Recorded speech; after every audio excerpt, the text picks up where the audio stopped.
Hi, welcome back to the channel. In today's episode, I want to talk to you about what's happening in the Russian economy and specifically to talk about Russian oil. Now, if you've been following the channel, you'll know that the West decided that rather than banning Russian oil outright, which potentially could have thrown the global economy into a deep recession because the supply and demand of global oil is relatively finely balanced. And if Russia at the start of the war in Ukraine had been taken out of the global supply, we could have seen prices spiking at over $200 per barrel, which would have caused chaos in most economies, in fact, all of them. So rather than doing that, the G7 and the European Union and the West decided that they would introduce a price cap mechanism. So they set originally a price of $60 per barrel that Russia was allowed to sell its oil for. And as long as it was selling it for at $60 or less, then that was absolutely fine. And so a lot of Russian oil is still transported using Western tankers and using Western insurance and lots of other things that are needed in the maritime world. However, now that the global supply of oil looks like we've got too much because OPEC Plus have been releasing the floodgates, they've been introducing more and more oil into the global supply over the last 12 months or so. The Russian oil is no longer as important. And so the sanctions are now starting to clamp down. If you've been following the channel, you'll know that Rosneft and Lukoil, the two biggest oil companies in Russia, have now been hit with direct sanctions. So you're no longer able to buy oil from either of those two operators without running the risk of being hit with secondary sanctions yourself. But obviously, lots of companies are not buying into the sanctions. At the moment, we've got around 45 countries that have signed up. So that's the G7, which are the United States, the United Kingdom, Canada, Italy, France, Germany, and Japan. Now, in addition to that, the European Union countries, there's 27 of them, of which Germany, Italy, and France are 3, so there's only another 24. And then outside of those countries, we've got a lot of other nations, such as Australia, New Zealand, and there's many more that I can't actually name off the top of my head.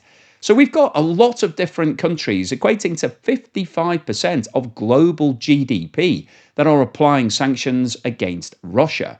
And up until this point, Russia had been able to use tankers that are owned or insured or operated by those nations as long as the oil was meeting the requirement of being below this $60 cap. However, the G7 and the European Union are now clamping down. They've decided to introduce wide maritime bans on all Russian vessels. And this is going to be a major problem from Russia's point of view. Now, just before we go on any further today, could I quickly ask anybody that hasn't subscribed yet to please hit that subscribe button? It really helps me with the algorithm and puts a smile on my face.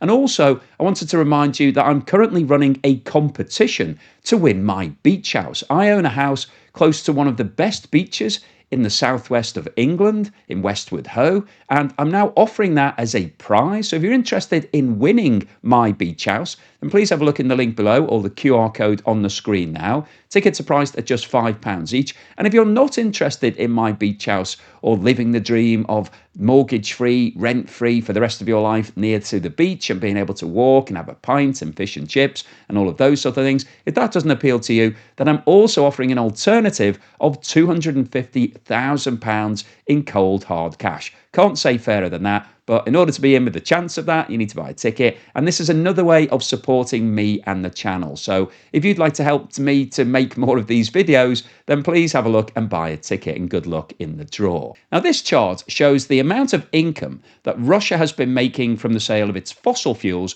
dating back to the start of 2022. And just to remind you, the war in Ukraine started at the end of February 22. So you can see that immediately following the war, there was a huge increase in the amount of revenue because globally prices of all of these commodities went up and Russia was still able to supply lots of countries all around the world. But as 2022 played out, we saw lots of countries turning their back on those Russian imports. And in addition to that, prices globally started to calm down as the global economy realized that this wasn't the end of the world. And so income came back to a more normalized level for Russia. In 2023, we started to see income going down. That continued in 2024. And you can see that in 2025, there's actually been an acceleration in the decrease in revenue that Russia is earning. And it's losing revenue in all of its different income streams. Now, if we have a look at this chart, which shows the volume of product being moved by Russia over the same period, you can see that it's also come down, but not as steeply as the revenue. So Russia is still moving a huge volume of fossil fuels, but it's not being paid as much because the price of Russian fossil fuels is lower than the market prices, but also market prices have started to go down as the global economy has started to slow down. And if we pick out the data for crude oil and oil products, because that's what we're talking about in today's video, these graphs show the amount of revenue that Russia's been earning over the same period. And we've got 4 different coloured lines here. The one at the top, the lightest one, is 2022. We've then got the green one, which is 2023, when things started to turn around as Russia became the wartime economy. The dark blue one is 2024, and then the orange one is 2025. So just focus in on 2025. You can see for crude oil, the current level of income is the lowest that Russia has earned in any of the last 4 years. And the amount that it's currently earning is down to its lowest point at any time. And it's the same for oil products. In fact, it is worse for oil products. And one of the reasons why it's worse for oil products is because Russia is still very dependent on the West for the transport of all of its refined products, such as gasoline, diesel, kerosene. These 2 charts show the ownership of the tankers that Russia is using to move both crude oil and oil products. So if we have a look at crude oil first, you can see that back in 2022, the majority of crude oil was being moved by the dark blue section, which are the G7 tankers. So they're the biggest economies in the world that we just talked about. We then had a relatively small amount being moved by shadow tankers, and shadow tankers, if you're not familiar with it, are basically these unregistered, nobody really knows who owns them. They usually don't have their transponders on, so they're difficult to track. They're basically unregulated. So a lot of them are old vessels that have been sold by the G7 and the West. So when they're putting them out of service and saying, okay, we don't want to use them anymore, they're too risky, somebody buys it and then they will continue using it for another 10 or 20 or 30 years. So that's the shadow fleet. And then we've got sanctioned tankers, which back in 2022 was a relatively small number. Those sanctions related predominantly to Russia's invasion of Crimea in 2014. If we roll forward to where we are today on crude oil, you can see that the vast majority of Russian oil is being moved by sanctioned tankers. So these are tankers that have been officially sanctioned by the West. So if you're found to be dealing with them, then you yourself will be subject to secondary sanctions. So that's obviously quite high risk. We've got a relatively small amount being moved by the shadow fleet, and we've still got some that's being moved by tankers owned by the West. And they are the ones that are complying with the price cap. So we talked earlier about the price cap. As long as you're selling your oil for less than $60 per barrel, then that's fine. You can still book it through Western tankers. If we now have a look at oil products, back in 2022, it was a very similar profile to what we saw for crude oil. However, there were far less movement of shadow and sanctioned tankers, so it was a higher percentage being used by Russia. If we roll forward to where we are today, you can see that the blue section still dominates all of these movements. And you might think that that looks a bit strange. You think, why hasn't Russia stopped using G7 tankers and moved to being shadow tankers and sanctioned tankers? Well, the reason for this is that the movement of oil products is very different to crude oil. Crude oil is quite a basic substance. You can just load 2 million barrels onto a massive tanker and then send it to somewhere like China. And the thing with crude oil is that it tends to move over long distances. You can use huge volumes, and you can basically just use any old ship as long as it's not leaking to a certain extent. Now, oil products are far more delicate, they're far more sophisticated, and you have to separate them. So if you've got a tanker, you might not have an order for 2 million barrels. You might have much smaller orders for diesel and gasoline and kerosene and jet fuel and various other products. So you have to have a specialist tanker that is segregated. So it might have 6 different compartments or 8 different compartments on that vessel. And those compartments will then be filled with the designated amount of gasoline and diesel, and they have to be separated for the whole journey. And then when they arrive at the other end, they need to be unloaded separately because you can't mix gasoline and diesel and kerosene. You have to keep them all separate. And the other thing with oil products is that they're more expensive. So that means that they're more expensive to insure. They're a bit more volatile, so they tend to be more flammable than crude oil. So if you have an accident, then it could be more disastrous. And also, they're more environmentally damaging if there's a leak on that ship and it gets into open waters. So it's more expensive to insure it. It's more difficult to transport these things. They tend to move over shorter distances as well. So you need to have more frequent journeys. So you're constantly loading them, moving them, unloading them, and then reloading them, rather than the crude oil tankers, which go for weeks on end. It might be a 4 or 6 week journey before it unloads, and then it comes back and you fill it up again. So oil products are a very different beast to crude oil. And the tankers are all owned by the West. There are very few oil product tankers that have made it into the shadow market because this is a high margin business. And so these ships are well maintained, they're looked after. It's good business if you're a ship operator to operate this. So that's why Russia is still using a lot of G7 tankers. Majority of their product is moving in G7 tankers. So this new proposal to apply a full maritime ban is going to be totally disastrous from Russia's point of view. And a total maritime ban covers shipping, insurance, reinsurance, certification, because all of the vessels need to be certified, all of the different cargoes need to be certified, financing, so if you need to borrow money to be able to pay for it because you haven't actually been paid until the goods are delivered, so you need to get some financing up front, flagging, and broker services. So there's a lot of different aspects to the maritime world that as a ship operator you need to utilize. And the proposal by the G7 and the European Union is that all of these services will be banned for Russia. They won't be able to access them at all. So the price cap will be out of the window, and Russia will now be facing a worldwide ban for anything that's owned, operated, or insured by the West. And this is going to be potentially disastrous for Russia because it means that all of its oil products, they're going to struggle to be able to move any of those oil products. And these huge refineries, the 44 mega refineries that Russia have, where they're producing millions of barrels of gasoline and diesel and kerosene and all of this every single day for the export markets, they won't be able to send any of them because they won't have any vessels to move them on. And these are the higher margin products that Russia makes more profit from than just selling basic crude oil.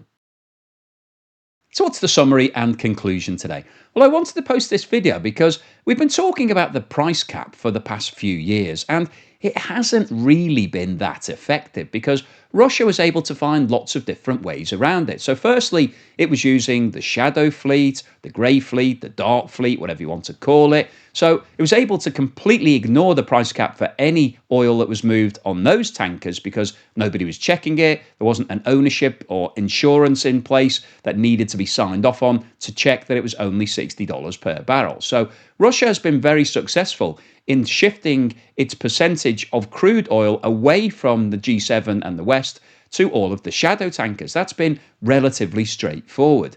However, the problem that Russia has encountered has been with the oil products. So the finished products that are coming out of the refineries that people need to use. So gasoline, diesel, kerosene, I've said it 100 million times before, but just to make sure you understand what an oil product is, they're more difficult to move because you have to have these specialised tankers that can hold all of the different products at the same time, segregate them, and then be able to load them and unload them safely.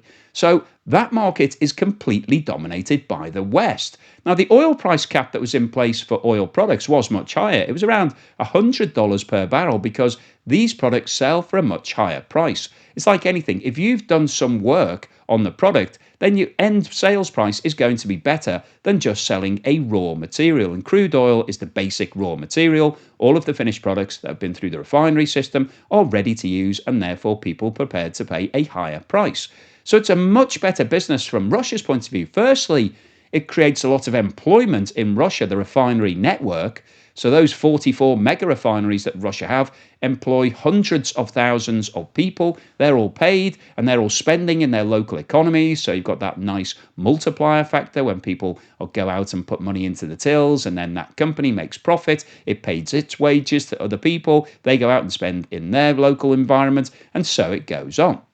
So this is a very good business for Russia. It's what the Russian economy is built upon.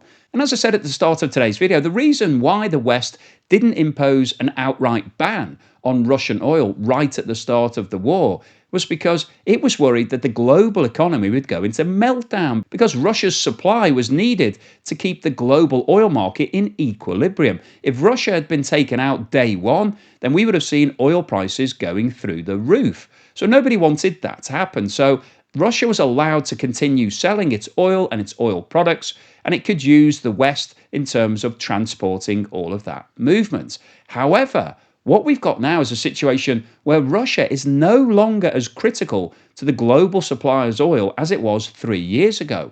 So the West is happy to now tighten the noose and to make these sanctions have more bite. So the proposal on the table now is that Russia will be excluded from all maritime services. So it won't be able to use any insurance, it won't be able to use any vessels, it won't be able to get any certification. It basically won't be able to do anything where it needs the West's approval. And that means that oil products are really going to suffer, because the vast majority of Russian oil is currently being moved using the West's ships. It's around 80%.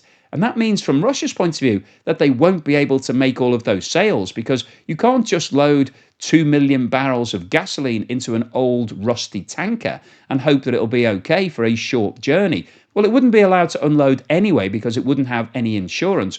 But also, nobody's ordering 2 million barrels of gasoline in one order. The orders are much shorter. You want shorter movement, shorter delivery, and lots of frequency. So Russia is going to struggle to be able to make those sales. And as a result of that, it means that it won't be able to put all of that oil through its refinery networks, because what's the point of producing all of that gasoline and diesel if you can't actually sell it to anybody? So those refineries are going to have to cut back on their working hours and production. Some of them may need to close if this ban comes in and basically closes down all of Russia's export of oil products. Some of these refineries may need to mothball and shut down. And that's then going to have a knock-on impact onto the amount of oil that Russia is pulling out of the ground, because, as we've discussed before, if you don't have anywhere to store this oil, you can't keep letting it flow. So you have to stop those flows. And that could be totally disastrous to the future of those oil rigs and oil wells in Russia, because if you stem the flow and stop it, it might not ever start again, particularly because Russia operates in some very cold environments. So the overall summary of today's video is that the latest proposal by the G7 and the European Union to basically ban Russia from all maritime services could be a complete disaster from Russia's point of view, because it won't be able to move all of its oil products. It won't be able to basically do the level of trade that it's doing now. And we're already seeing the sanctions kicking in because of the direct sanctions against the two biggest oil producers, Rosneft and Lukoil. And this is further tightening the net around Russia. And it's going to mean that Russia is going to see a huge fall in the volume of oil that it's selling, oil products, and therefore a massive reduction in revenue at a time when the Russian economy is already struggling because it's spending more than it's earning. So this is going to accelerate that problem, leave it with an even bigger deficit, and that's going to be fundamentally a major issue from Russia's point of view. So hopefully you found today's video useful, informative, and thought-provoking. If you've liked what I've said, then please give me a thumbs up. Thank you so much for watching this video all the way through to the end. If you haven't subscribed yet, please do so. Thank you so much to everyone that's supported me. If you bought me a coffee or sent me a YouTube super thanks or signed up as a Patreon or a YouTube member or buy me a coffee member, thank you for that support. Really helps to keep me motivated. And here's something to put a smile